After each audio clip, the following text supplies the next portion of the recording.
My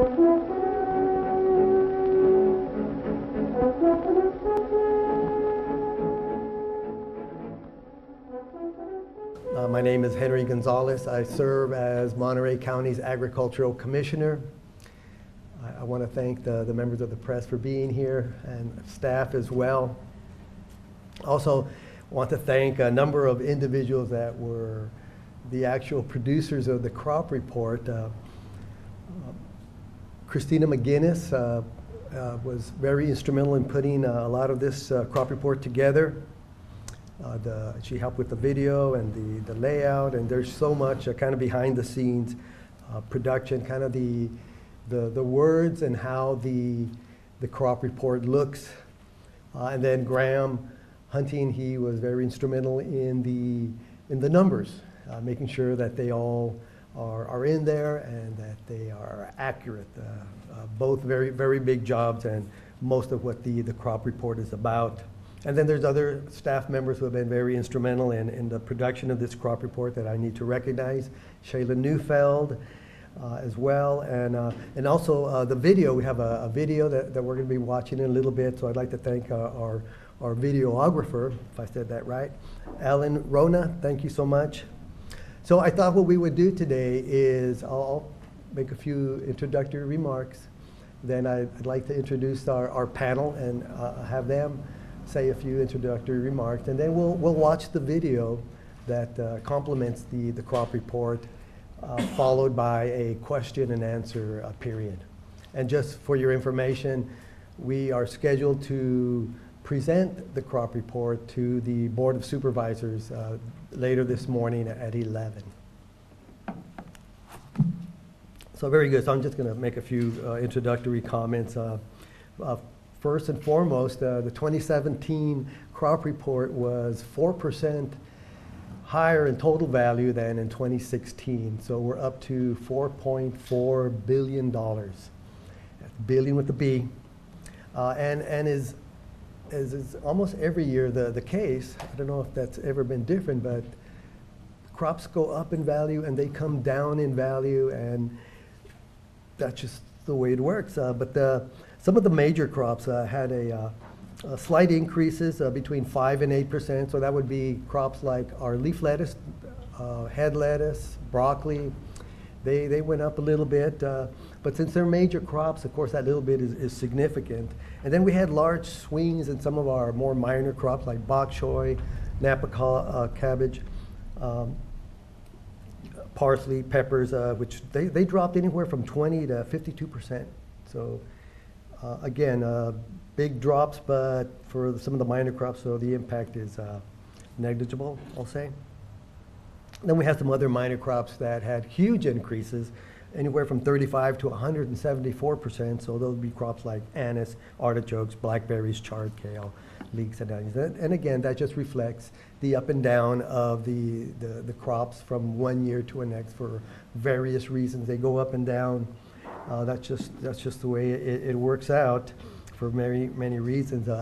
But I wanted to stress that this year we're again above the $4 billion mark, and in the last 9 years we have been over the $4 billion mark 8 of those 9 years, which for me it really speaks to the sustainability of agriculture here in Monterey County and the economic strength that agriculture provides for us here.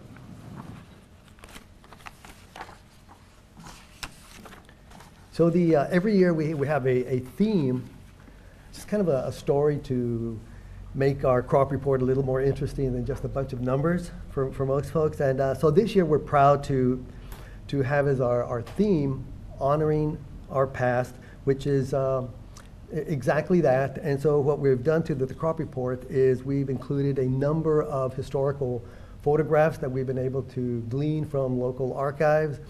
We've had an article written by Meg Clovis, who she is retired now, but she was the cultural affairs manager for the County of Monterey. And then we also have some additional articles written by Norm Groot, from Executive Director of Farm Bureau, Another article from Jim Bogart. He's the president and general counsel of the Grower Shippers Association of Central California. And then also an article about cattle ranching from Scott Violini. He's the 4th generation cattleman here out of Monterey County. So those are in the crop report and kind of telling the story of the history of Monterey County agriculture. So I do also want to mention that $4.4 billion that is reported in the report, it is a gross figure. It is not what the farmers net. This is not their profit. From that $4.4 billion, they must pay their workers. They must pay their utilities. They must pay their loans or their taxes, their fuel, the equipment, materials. Everything has to get paid out of that $4 billion. And that $4 billion circulates through the local economy a number of times, making the rest of us employed. But anyway, I wanted to stress that that is not a net profit. That is a gross number, and we all share in that $4.4 billion somewhere down the line. So today I want to thank our expert panelists here who have agreed to again participate and help us with answering some of the questions about the production. I'll start here on this end. Kim Stemler is the Executive Director of the Monterey County Vintners and Growers Association. Next to Kim is Norm Groot, again Executive Director of the Monterey County Farm Bureau. And then we have Carolyn O'Donnell, Communications Director with the California Strawberry Commission. And Pat Collins, Vice President of Ag Operations with Ippolito International. So I think at this point we'll start on this end of the table, and if you could have, if you'd like, you can have a few introductory remarks, and afterwards we'll just go down the line. Okay, Thank great. you, Kim. Thank you. Thank you, Norm, for taking care of me. You're welcome. So your local wine industry continues to thrive, starting with the crop. The crop value was somewhat similar to last year, a little bit more, and excuse me, I need reading glasses to read any of this. The total value is around $239,027,000. Some of the things that I find really interesting are 38% of what is grown in wine grapes is actually Chardonnay. And then Pinot Noir represents 22% of what is grown. But the value of our Pinot Noir crop actually exceeds the value of our Chardonnay crop by about $600,000, with the value being $75,068,000 for the Pinot Noir and $74,655,000 for the Chardonnay. We're also seeing an increase actually in the acreage of Pinot Gris, which is based on demand. There is strong demand in the U.S. for Pinot Gris. It's a white wine, a light white wine. And then the other strong varietals are Cabernet Sauvignon, Merlot, and Syrah. So locally, the wine industry, including the crop, is nearing $1 billion in value. So that's the vertically integrated wine industry in Monterey County, starting with this value of grapes, going into the winemaking that occurs locally, and then moving to the wine tourism and the wine that's sold. So our wine industry continues to grow and thrive, and it all starts in the earth. Good morning, and thank you for being here this morning. I'm Norm Groot, and Farm Bureau members cover everything from A to Z and what they grow, artichokes to zucchinis and everything in between. And so we're keenly interested in how all the different sectors of Monterey County agriculture did in this last year and all years going forward. On balance, we see a steady year of increase for crop production in most crops here. The diversity of our crops help to manage the variations from year to year and highlights our resiliency to fluctuations in individual different crop sectors. Some of the differences in the values this year are due to market conditions, including what happened with strawberries, and I'll let Carolyn cover that. The shift in some crops is due to market influences with supply and demand, such as what happened with cabbages and peppers this year. But improving markets showed keen interest in artichokes, kale, caneberries, and other trending crops that foodies are really interested in these days. There's a significant increase in the value of our livestock as the herds were restocked with the heavy rains that we had in the prior winter a year ago. Made it available for grazing lands and helped improve their overall outlook as far as their herds are concerned. And as Kim just told you, wine grapes continue to be an important part of our economic sector here. Exports are also extremely important to our sector here, and even though we saw a downturn in some of those markets, we did see an increase in strawberry exports. Carolyn, again, will handle that. But exports, I think, going into the future are going to be really important to see how this tracks, given what's going on in our trade situations right now and which crops are really going to be impacted by what happens with the trade wars. Labor continues to influence the crops too, and as harvest crews continue to experience shortages of field workers, we're going to see how that plays out in the mix of all the different crops that we have here. But overall, I think we saw a pretty good year as far as a steady growth in a lot of those field crops.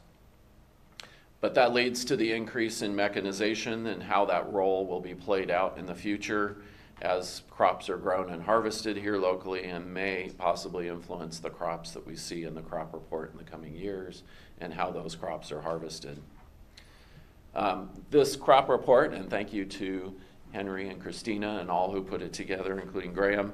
The highlight this year includes the history of our agricultural sector here, and I think it's important to remember where we came from, how we got to this point with our intense agricultural cropping systems that we have currently, and what it means to our communities and our economy as we go forward.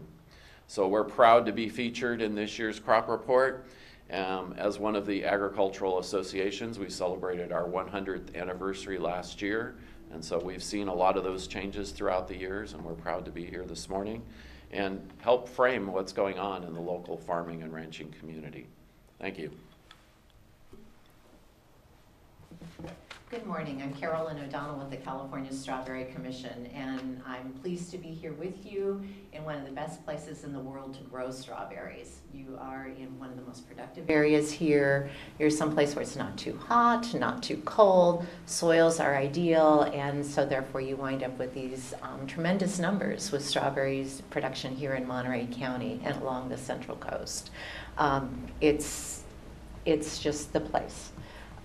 Also, California is recognized as a leader for the quality of the strawberries that come out of here, as well as the innovation and research that goes behind producing those strawberries. And that includes anything from breeding ideal varieties that are more resilient, also looking at research related to soil health and management of water, better water management, as well as pesticide reduction as well. And this is research that gets carried on throughout the rest of the world as well.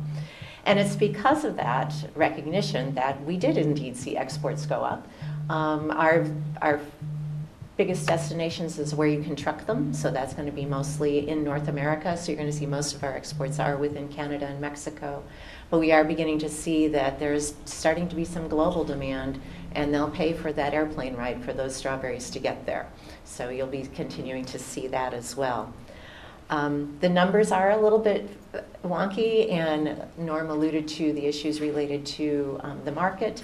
For strawberries, they're very tender. They don't last long. You can't store them like potatoes or onions. And so if they all come on to the market at once, that tends to depress the price. So that will impact the overall value. So weather is the story behind strawberries always. We don't grow strawberries in greenhouses here. We grow it here outdoors because, again, we have the most ideal climate here to grow them. So the weather can influence how they arrive at market and how many arrive at market at the same time. So we saw a little drop in value, but overall we're continuing to see the production quality. If we had a longer timeline rather than just 2016 and 2017, you would see the per acre production and the efficiencies in producing strawberries have really grown dramatically with the new varieties that are available and new technologies. One other thing I wanted to note is that the Ag Tech Summit is about to happen down the road here, and the Strawberry Commission has been very active in helping to look at automation. Strawberries are a tough crop to pick with a machine. They're delicate. You can have on a plant half-ripe berries, not quite ripe berries, moldy berries, and it takes that human touch right now, and the automation has not quite caught up with being as smart as a human being when they're harvesting strawberries. But we continue to push forward. We continue to look at partners both nationally and internationally to look at ways that we can automate this harvest as well. And a nod to history, the great news is that the Strawberry Commission just recently released a documentary. It's on KVIE, which is a PBS affiliate out of Sacramento, and it's a history of strawberries here in California, which basically tells the story of the American dream, and that strawberries have facilitated immigrants' ability to build a family business for the past 100 years here in California. Looking forward to answering your questions. Thank you. Good morning. My name is Patrick Collins. I'm with Ippolito International, and I'm here to give a little bit of a reflection on the vegetable crop portion of the farm, of the crop report. Last year, 16 was a very difficult year, mostly due supply, and to Henry's point, the values in this report do not reflect the profitability of the grower nor the shipper. This is total revenue from the crops that we sell. So 16 was very difficult. Last year, if you'll look, you'll see in many cases acreage decreased slightly, but the value increased, which shows us getting that balance of supply and demand. Yields will increase with that because you're taking everything out of the field. We experienced some very good pricing in April of last year, and then in the tail end, when we do our transitions, we had favorable pricing due to some issues in the desert, and then supply from the heavy rains in the early spring. And then in the summertime, the prices were depressed, or this might look a lot different. Basically, to everybody's point on the board, technology is really a key driver in what we're trying to do to meet the demand for the harvesting and the labor shortage that we're suffering. I can tell you that we feel it every day, about 80% maybe of what we need. And the rest, it's just we're competing with one another for labor. So we have to find solutions to that via technology. There's a lot of European interest in companies here, along with engineers here, that we are doing a lot of work to try and mechanize anything that we can. Harvest is obviously one of the first things we look at, but we also have a lot of technology going into the field as well for weeding, thinning, and some of the other operations that we do that are just as important, and the labor supply is just very difficult. So we're hiring if anybody's looking, and come on down. Thank you. Very good, thank you. Before we put the video on, I do want to mention that we have a limited number of crop reports available. We will have one for each member of the press today. We always print up a limited batch because inevitably we'll find typos, and I've already found one. So we'll be able to correct those, and on our online version will be online on our website right around 11 a.m. this morning if everybody wants to look at that. But like I said, the members of the press that are here today will give you a copy before you leave. I also want to state that the numbers in the crop report reflect what the grower receives for his crop in the field. It is not after it's been processed, such as for value-added bag salad, bag product. It's before that. It's what the grower receives for his commodities in the field. I wanted to be sure to mention that. Anyway, I think we're ready for the video. Should we hit the lights? And you may want to reseat yourselves. And so just start it as when it's ready. Thank you.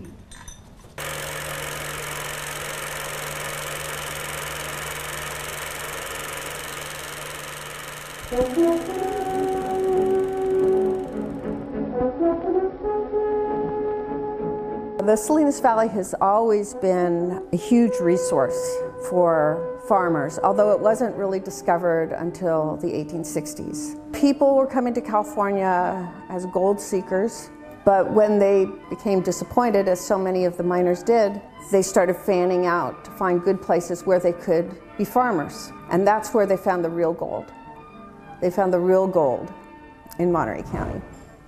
And that's one of the reasons that people have come. I mean, things are changing, they always evolve, but it's still, whatever people set their hands to, it could have been wheat, it could have been dairy, it could have been sugar beets, it could be lettuce, it could be flowers. Everybody seemed to make the natural resources here into something good. Farming is America's biggest industry. While most major American industries have made great advances in productivity, agriculture has outpaced them all. One of the reasons has been intense mechanization. However, some crops must still be harvested by hand, where such things as inspection, selection, cutting, or gentle handling are basic to quality. The constant flow of new and remarkable experimental equipment is on trial, all designed to relieve man's age-old burden of manual labor. Labor is still a key part of the ag industry because the crops that we grow here are so labor intensive. So, and we're not going to mechanize overnight. We're not going to have robots in the field picking strawberries overnight.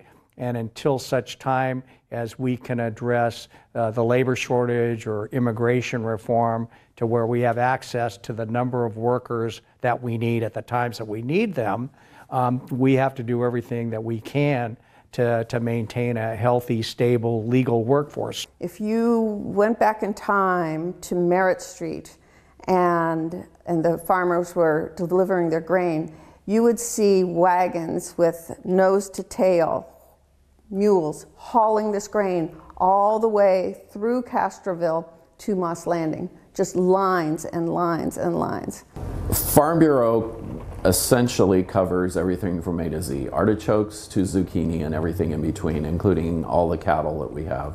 And so we are a one opportunity organization for all of the farming in Monterey County. We had about 13 offices around the county at one point in time, and not only were those areas where they could get technical advice, but they were also social centers. Farm Bureau did a lot of socialization of farmers and had a gathering point for people to come together and have picnics and parties and social events. So it was really a way to build the community also and to allow neighbors to meet each other, become interactive with each other, and find common ground and where they could cooperate with each other too. In about the 20s, early 20s, there was an experiment up in the Pajaro Valley. And the experiment was a handful of acres of lettuce grown by Mose Hutchins. He grew this lettuce, he took it by wagon to Pajaro Station, and shipped it out. Because the GIs who were coming back from Europe had developed a taste for lettuce. Farmers in the Salinas Valley picked up the lettuce, and all of a sudden, row crops, with the help of the Spreckles irrigation, became the crop. It was so lucrative that the Salinas Valley Index says green gold found in the Salinas Valley. Los Braceros are a necessary supplement to our domestic crews. In Spanish, braceros means a man who works with arms and hands. But in American lingo, they are called lifesavers.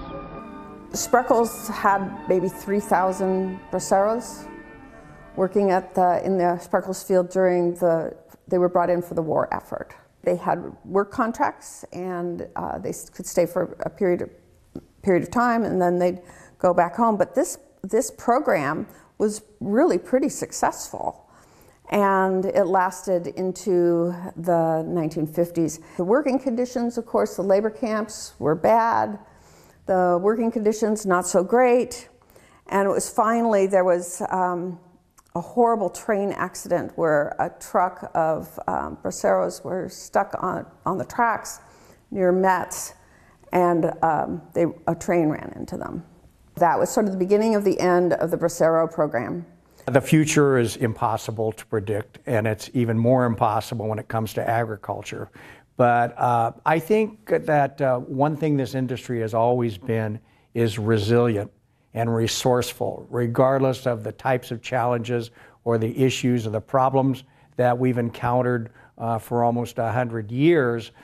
We've always managed to stick around, to stay in business, and to thrive. And I think that that's a credit to the people engaged here in agriculture in Monterey County. They've always been progressive, forward thinkers, innovators, and that continues to this day. And I think that that will sustain Central Coast agriculture in the future. So I'm hopefully and cautiously optimistic.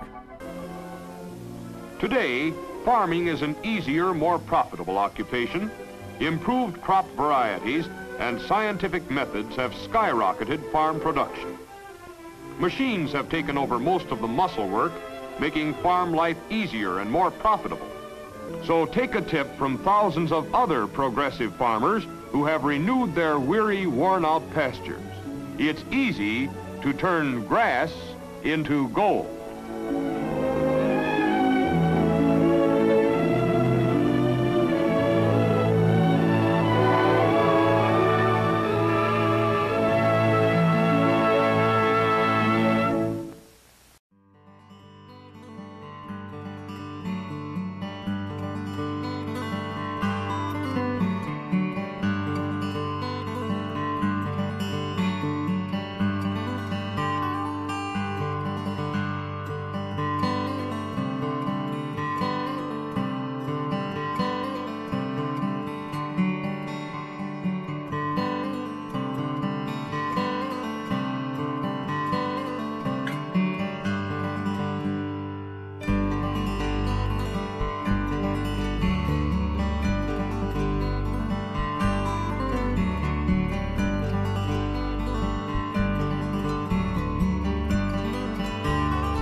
The top 10 for 2017 is the same top 10 in the same order that we had in 2016. As a matter of fact, you can go all the way to the 13th crop in the top crops, and they're the same as they were in 2016. And that, again, speaks to the stability of the crops and the change that does occur from like what you saw in the video back in those days.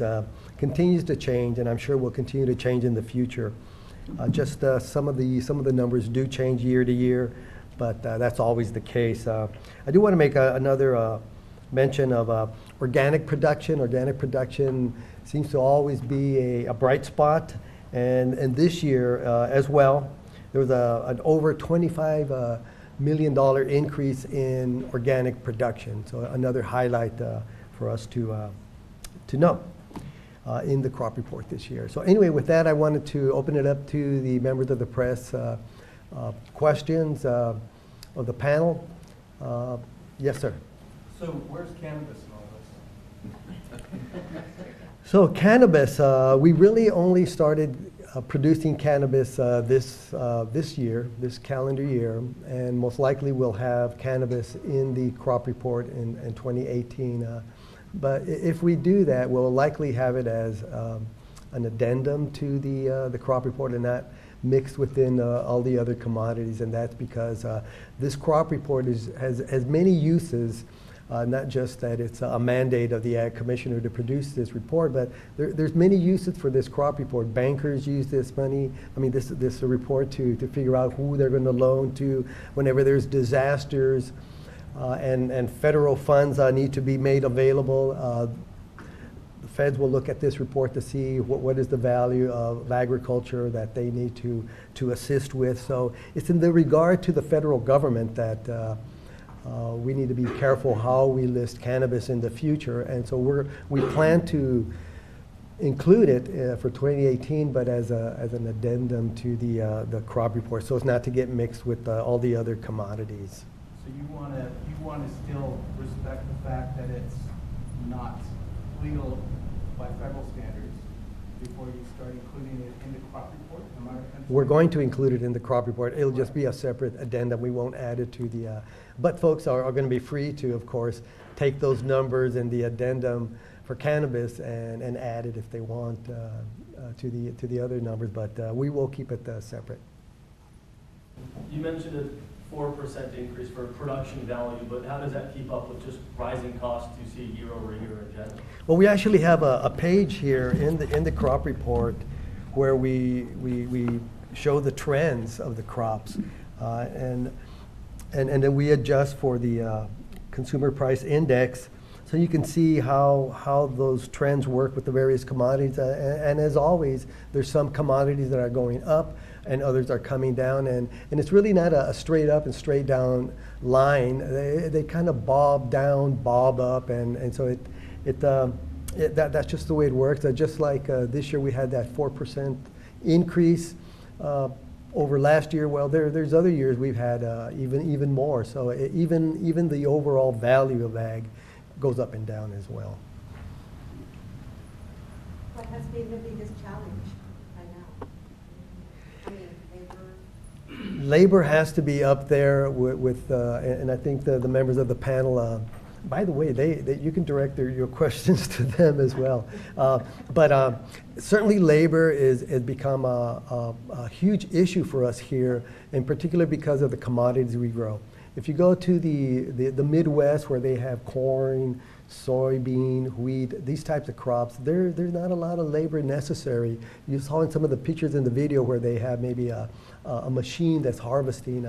We can't do that here because we have very succulent fruits and vegetables that pretty much have to be picked by hand. Only the human mind and hand can select those berries, that fruit, that vegetable that is just right. And so for us here, labor is huge. It's everything. If we don't have labor, we're not going to have agriculture here. So it speaks to the value of farm workers here. And I know that the farmers recognize this, and it's evident by their concerns. Yes? Can you answer in Spanish? Or can you answer in Spanish? You want me to translate right here everything? Yeah, well, I just asked the question, and I don't know if you can answer in Spanish. I can answer it in Spanish, Okay. yes. So, bueno, mencionó que labor es uno de los problemas. ¿Cree que ahora sabemos que este clima político, cree que hay menos trabajadores y esto está afectando las ganancias? Seguramente es el problema, porque no solamente hay la escasez de trabajadores, pero para ayudar la situación, muchos de los agricultores les están pagando más, porque tienen que competir con otros agricultores aquí en el mismo Valle de Salinas, pero también en Ventura y en otras partes del país y hasta en México tienen que competir contra ellos. Entonces han subido los sueldos. Al subir los sueldos, las ganancias son menos. And in English, sorry about that. We should have brought a translator here. So the question was how if the worker scarcity has impacted profits. And so I believe it has, as farmers here are competing with farmers from Ventura County and other places in the state, and even in Mexico. They've had to increase their salaries, the wages for the workers, and so that really cuts into the overall profit. So, questions for the panelists, please. And maybe you guys want to address some of the questions that I've already taken a stab at to add more, please. I would just add on the labor, with the crop report, that isn't able to tell us is how much was out there that we weren't able to harvest if there was something. All right, this value is a Profit that is, or product that is sold. Last year, we did leave some product in the field, but it doesn't capture that, right? It's hard to capture what that lost opportunity might be. And to address the issue of what's most important to us, labor is extremely important, but so is water. We're going through a process right now to develop our groundwater sustainability plan for the Salinas Valley. And we're also looking at new regulations related to water quality and what farmers have to do on their farms to protect water quality. And those are all going to add additional costs to the expense of growing these crops. So water is becoming a much larger issue in the focus of the context of making a profit each year. I'll add that even though water and labor are some of the larger cost factors for agriculture, there's so much more. There's so much more, and every regulation, every regulation, new or old, has a cost factor attributed to it. So it can be the death by 1,000 cuts if you look at all of the costs that farmers incur in their business. And so that, again, that $4.4 billion has to go to pay for everything, and it's really impactful here.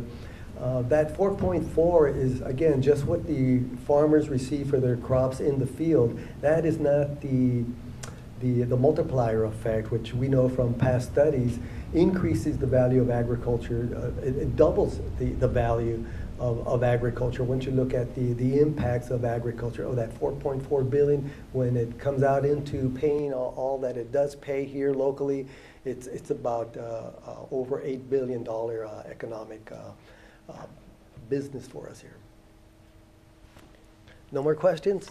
Well, they can have one-on-one interviews. Yeah. Yes, as well. So anyway, I want to thank you all for taking the time to come here and to cover our crop report. Like I said, at 11, we will be releasing the crop report or presenting it to the Board of Supervisors. Thank you so much. And thank you to all the panelists. Thank you. Great movie, you guys. Woohoo!